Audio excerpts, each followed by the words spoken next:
Graça e paz, amados, bom dia. Como vai você, sua casa, sua família?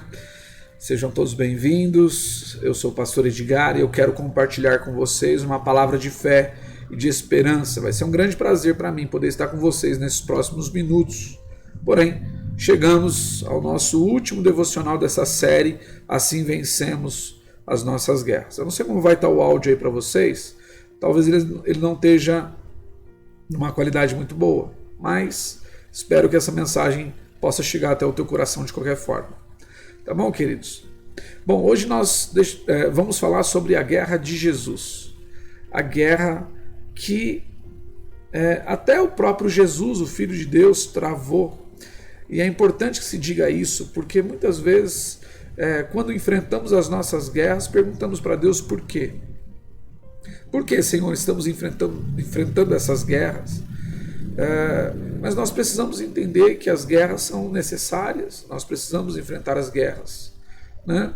A questão é como nós travamos essas guerras. E nessa manhã eu quero tratar com vocês 3 elementos muito importantes sobre Jesus nesse aspecto. O primeiro é, ele sabia quem ele era. O segundo é que ele sabia o que deveria fazer. E o terceiro, ele sabia quem estava com ele. Esses 3 aspectos, essas 3 coisas importantes que nós precisamos saber para poder vencer as nossas guerras, para poder travar as batalhas e vencê-las.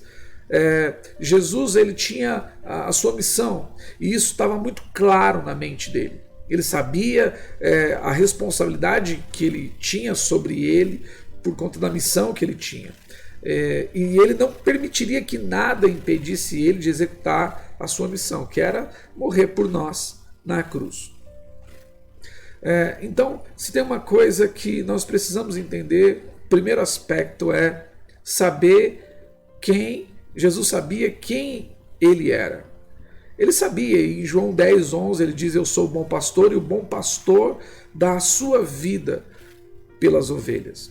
Ele sabia quem ele era quando naquele momento em que José e Maria procuravam ele e não encontravam, voltaram para o templo e encontraram ele lá, pregando a palavra para os doutores da lei. E quando eu fico imaginando a mãe muito brava dizendo: Jesus, o que você estava fazendo? O que você fez? E Jesus disse: mãe, por acaso não sabia que me convinha estar aqui tratando das coisas, dos negócios do meu pai? Né? Então Jesus, ele sabia quem ele era e ele sabia o que ele estava fazendo. A questão é que muitas vezes hoje nós olhamos muito para fora, falamos muito sobre a visão de águia, aquela visão que vai longe, somos capazes de enxergar coisas tão longes, mas a questão é, em 1 Coríntios capítulo 11, versículo 28, a palavra de Deus diz: olhe para dentro, olhe para você. O texto diz: examine-se, pois, o homem a si mesmo, e assim coma do pão e beba do cálice, dando o entendimento de que antes de nós nos relacionarmos, nós precisamos olhar para nós mesmos. Hoje nós vemos muitas pessoas que não conseguem enxergar os seus próprios erros, não conseguem enxergar os seus defeitos, e isso é muito danoso. Examinar a si mesmo é olhar para dentro de você e ver quem você é ou no que você se tornou. Porque muitas vezes nos tornamos pessoas amargas, pessoas insensíveis. A vida, as situações vai nos tornando pessoas difíceis. E quando nós olhamos para dentro de nós mesmos, nós estamos buscando quem de fato nós somos. Não apenas uma casca, um sorriso amarelo, mas quem de fato nós somos. E muitas vezes, quando nós olhamos para dentro de nós mesmos, nós nos surpreendemos, porque nos deparamos com alguém que nós não queremos ser. Nos deparamos com alguém que nós nos tornamos, que nós não desejávamos ser. E é nessa hora que existe uma atitude a ser tomada, a atitude do arrependimento. E quando nós nos arrependemos, tornamos a ser exatamente aquilo que Deus nos fez para ser, a sua imagem e semelhança. Então Jesus sabia quem ele era. A pergunta é: você sabe quem é você? Às vezes é tão fácil para nós olhar o cisco que está nos olhos do nosso irmão. Contudo, não conseguimos enxergar a trave que está nos nossos olhos, porque precisamos olhar para dentro, olhar para nós mesmos, reconhecer quem nós somos ou no que nós nos tornamos e voltar a ser exatamente aquilo que o Senhor quer que nós sejamos. Esse é o primeiro aspecto muito grande, porque é assim que nós vencemos as nossas guerras. Nós precisamos vencer as nossas guerras, mas fazer dessas guerras um aperfeiçoamento para as nossas vidas. Entender que a guerra não é apenas algo que eu preciso vencer, mas a guerra é uma oportunidade que Deus me dá de me amadurecer. Quando Davi chega diante do gigante, ele diz: o Senhor já me deu a vitória sobre o leão e o urso. Ou seja, diante das guerras passadas, Davi, ele se amadureceu. Então nós precisamos entender que quando nós olhamos para dentro de nós e reconhecemos quem nós somos ou no que nos tornamos, é um aspecto fundamental. Você também precisa saber quem você é para Deus.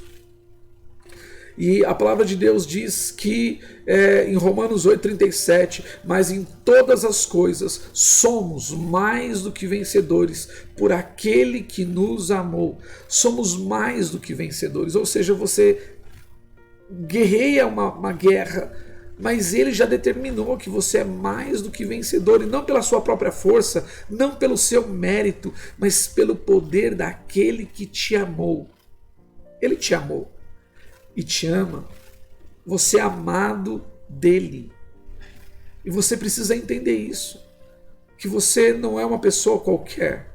Você não é só um número, um RG, um CPF. Não, você é alguém único, exclusivo e especial para Deus. Você precisa entender que, se necessário fosse, Deus enviaria o seu filho Jesus para morrer, ainda que fosse hoje, só por você. Novamente. E novamente Jesus faria tudo da mesma maneira. Ele morreria por você. Tamanho é o amor de Deus pela sua vida. Então, saber quem nós somos, nós precisamos saber que somos amados por Deus. Somos amados por Ele. E é esse amor que Ele tem por mim e por você que faz com que nós permanecemos caminhando, ativos, vivos. Nós precisamos entender que em João capítulo 1, versículo 12, ele diz: contudo, aos que o receberam, aos que creram em seu nome, deu-lhes o direito de se tornarem filhos de Deus. Você é filho, você é filha dele. Entenda isso. Saiba quem você é. Ainda que você possa ter se tornado em muitas coisas, na boca de muitas pessoas você se tornou muitas coisas, para Deus você é amado, você é querido, você é o filho. Entenda isso. Quem você é de fato, não importa o que os outros digam. O que importa é o que Deus pensa ao seu respeito. Mas quando você olha para dentro de você, deve gerar em você o desejo de voltar a ser a imagem e semelhança de Deus. E nós fazemos isso quando abandonamos os nossos erros, nossos pecados, nos arrependemos dos nossos maus caminhos. Então o primeiro aspecto é saber quem nós somos. Jesus sabia quem ele era. Ele sabia que ele era o Cordeiro de Deus, que havia de tirar o pecado do mundo. Ele sabia quem ele era. E você precisa saber quem você é. Você é membro do corpo de Cristo. Você não é algo qualquer. Você é uma parte do corpo dele. Você é muito importante para ele. A segunda coisa é, ele sabia o que deveria fazer. E hoje nós vemos muitas pessoas perdidas. Jesus, ele sabia claramente qual era a sua missão. Ele sabia claramente qual era o seu propósito. Ele sabia o que deveria fazer. Ele não estava aleatoriamente liberando uma palavra aleatória, ele não estava fazendo coisas aleatórias, não, Jesus estava fazendo coisas específicas, porque ele sabia o que ele deveria fazer, aonde ele deveria chegar, os alvos que ele deveria atingir, e é isso que você precisa ter claramente na sua mente nesses dias. Não fique aí desnorteado, sem saber para onde, como, quando. Não, Deus sempre direcionou o seu povo. Deus sempre conduziu o seu povo. E isso nós precisamos ter muito claro na nossa mente. Quando o povo passa pelo deserto, Deus estava guiando aquele povo. Quando aquele povo foi levado até diante do Mar Vermelho, sem saída, num beco sem saída, era Deus que estava direcionando aquele povo para viver um grande milagre. Você precisa saber o que você deve fazer como pai, como mãe, como marido, como esposa. Você precisa saber como profissional que é. Você precisa saber o que você está fazendo. Você deve saber o que você deve fazer. E entenda uma coisa, muitas vezes ficamos entre aquilo que nós queremos e aquilo que nós devemos. Saiba que sempre devemos optar por aquilo que nós devemos fazer. Porque o que nós devemos não é o mais fácil, mas é o que é necessário. Então entenda isso. Não era fácil para Jesus morrer naquela cruz. Imagina você. Seria fácil para você se doar, se entregar? Não, claro que não. Jesus, ele sabia o que deveria fazer, e quando Pedro chega para ele e fala: não, mestre, não é necessário que o Senhor padeça, ele diz claramente, veementemente, de uma maneira firme, ele diz: para trás de mim, Satanás, vós que me serve de pedra de tropeço, você está me atrapalhando fazer aquilo que eu tenho que fazer. Sabe, você precisa ser firme com as coisas que tentam te impedir de fazer aquilo que você deve fazer. Você deve buscar, você deve clamar ao Senhor, você deve estar na presença dEle, você deve ser um pai presente, uma mãe amorosa, você deve ser um marido, sabe, que zela pelo seu casamento, fiel, leal, que ama a sua esposa. Você deve ser uma esposa que honra o seu marido, você deve fazer essas coisas. Você deve ser aquele cidadão consciente, aquela pessoa capaz de avaliar bem a situação. Nós precisamos ter muito claro em nós o que nós devemos fazer. Jesus, ele sabia o que deveria fazer. Não tem coisa pior na vida quando estamos perdidos.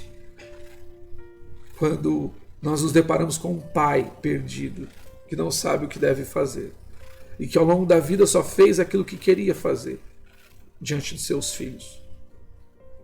Ou maridos que só fizeram aquilo que queriam fazer e no final perderam seu casamento. Esposas que estão perdidas nos seus relacionamentos. Entenda uma coisa, e você precisa ter muito claro isso no seu coração, na sua mente. O Senhor sempre, na sua palavra, vai dar a você o norte, vai dar a você a direção, para que você saiba exatamente o que você deve fazer, os alvos que você deve atingir, os lugares aonde você deve chegar. Ele não te abandona, não te deixa sozinho. O Pai sabe exatamente o que você precisa fazer para que você possa ser um vencedor e levar os seus filhos a vencerem e levar a sua família a vencer também. A terceira coisa é, ele sabia quem estava com ele. Jesus, ele sabia que não estava só. Ele sabia que Deus estava conduzindo cada passo dele para concluir a missão. Não tenha dúvidas de que Deus está com você. Não importa a dificuldade, não importa a circunstância, não importa a situação, Ele está aí, te fortalecendo, te capacitando. Às vezes nós até achamos que não, por conta da intensidade da guerra, da violência que ela vem contra nós, mas Ele jamais te deixou ou te abandonou. Pelo contrário, somos nós, muitas vezes com a nossa fraqueza, nós abandonamos a Deus. a nossa fé, mas Ele jamais nos abandona, jamais nos deixa sozinho. Entenda que o Senhor guiava o povo pelo deserto, colocando uma coluna de fogo à noite para aquecê-los e durante o dia uma nuvem para mantê-los na direção e para não deixar com que o sol queimasse o seu corpo. Ele está sempre com você. Ele enviou a água quando o povo necessitava, mandou o alimento, a provisão de recurso. Ele fez com que a roupa crescesse no corpo. Deus sempre esteve ao lado do seu povo. Ele diz em Isaías 41:10: por isso não tema, pois eu estou com você. Não tenha medo, pois eu sou o seu Deus. Eu o fortalecerei, o ajudarei, eu o segurarei com a minha mão direita vitoriosa. O Senhor está agindo por você. Não apenas nessa manhã, nessa hora, mas a cada dia, a cada instante. Não se esqueça, não se esqueça. Você precisa saber quem você é. E ainda que hoje você olhe para dentro de você e veja um pecador, isso não é um mau sinal. Isso é sinal de que você realmente conseguiu se enxergar, olhar para dentro de si e reconhecer quem você é. Se arrependa e seja exatamente aquilo que Ele quer que você seja. Segundo, nós precisamos saber o que nós devemos fazer. Não se perca nas suas emoções, não se perca nas suas ilusões. Permita com que o Senhor te direcione, para que você esteja sempre certo do que você deva fazer. E saiba que Deus sempre está com você. Ele jamais te deixará, jamais vai te abandonar. Tem um texto que eu acho maravilhoso, que diz assim: ainda que o teu pai e a tua mãe vier a te deixar, todavia eu, diz o Senhor, eu não te deixarei. Amém, queridos? Para nós encerrarmos, eu gostaria de fazer uma oração com você. Vamos orar juntos. Pai, nós te louvamos e te agradecemos por estarmos aqui. E cremos, ó Pai, que teu Espírito Santo se manifesta sobre as nossas vidas, trazendo clareza, nos instruindo e fazendo com que nós venhamos vencer as nossas guerras. Porque não vencemos as nossas guerras de qualquer maneira. Vencemos elas de acordo, em conformidade com a tua palavra. E as marcas que essas guerras proporcionam em nós são aprendizados que nos faz amadurecer, que nos fortalece a cada dia, em nome de Jesus. Amém, queridos? Eu profetizo sobre a sua vida, sobre a sua casa, sobre a sua família, que você possa vencer essas guerras, essas batalhas, ser vitorioso em nome de Jesus. Mas nunca se esqueça de quem você é para Deus. Nunca se esqueça de fazer aquilo que você deve fazer e de quem é aquele que está com você. Amém? Glória a Deus. Foi muito bom compartilhar com vocês essa palavra. Eu espero muito que ela fique aí guardada no seu coração e que te traga grandes e bons frutos. Em nome de Jesus. Fiquem todos na paz, tenham todos um dia abençoado e até o nosso próximo devocional.